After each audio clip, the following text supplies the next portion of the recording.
Maayong adlaw guys, ni ana sad ta karon magluto na sad ta og lamian kaayo nga sudan.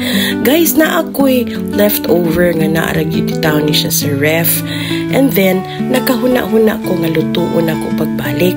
So nagkuha ko og fresh nga alugbati sa atong yard. Ug unya ako kining lutoon kay lahi na pud nga putay. So mag-start ta og butang og oil sa atong pan. Ibutang nato ang atoang mga as usual, ang onion ug ang tomatoes. By the way guys, wala ko'y ahos. So, okay ra ng onion, okay ra sa ng tomato.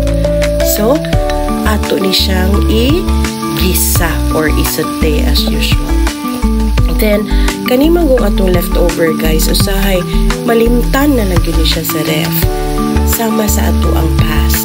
Pero kanang atong past di na siya angay malimtan. Naaragin na siya. Ang ato lang is ato na siyang i-accept, right? So this time ako nang ibutang ang atong left over. See? Okay kay nataog-tauran gid siya sa ref guys, no? So kanimo kung atong leftover kung di na lang gid nato siya takdon adto jud ni paingon sa trash, di ba? Sayang rapod, no? Kani pagkaluto din ako ani leftovers guys kay tabang ni siya. So ako gibutang nga gamay asin and pepper. Mao ra gid ang duha nato ka seasoning nga makapanais gyud, makapalami sa ato ang sudan. Right? So atong gibutang nga asin, no? Uni after ana okay na sa ta, okay. Mao na sama ra na sa atong kinabuhi. Nya dili gid nato pasagdan nga mukaging na lang na siya diha kay it's either mapagod or wa na gid na siya lami kung atoan na siyang kanto. So this time ato nang ibutang ang atong alugbati. Mo ni siya gitawag guys nga maoy magpalami sa atong bag-o nga sudan.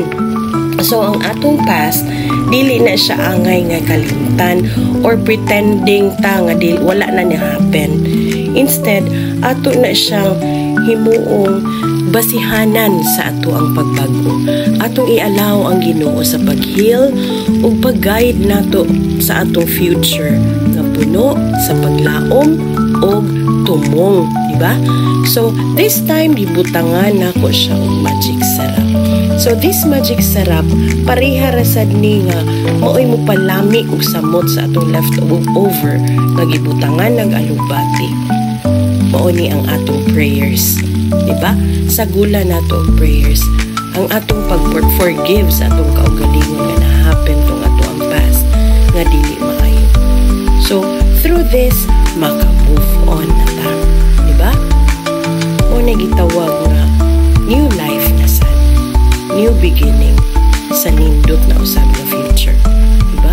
So, tan-awa ang atong alugbati nga gibutangan gyud og nindot kaayo nga mga combination. Ang ato adi ay ground pork nga naanay alugbati, bag-o na sad siya nga sudan, right? So new life ni siya guys, new life with a purpose na, diba? So atong pataod-taoran, no? Kay aron maluto ang atong alugbati, di man kinahanglan nga lutuon jud siya maayo guys, pero mas nindot jud nang maluto siya. See? Lami kay guys ang result. So kaning ato ang sudan karon, mao ni ron ang atong breakfast, no? So ang atong lantawon is ang pares na sad. Unsa na say pares ani guys? Ugaman ni siya. So kinahanglan tag noodles, as simple as that, di ba? So mga unta ninyo guys, nindot kay nga tong morning karon ay init nga sabaw, na ay leftover sabaw, pero karon new sudan na sad siya. Okay? So let's move on and let God do the rest.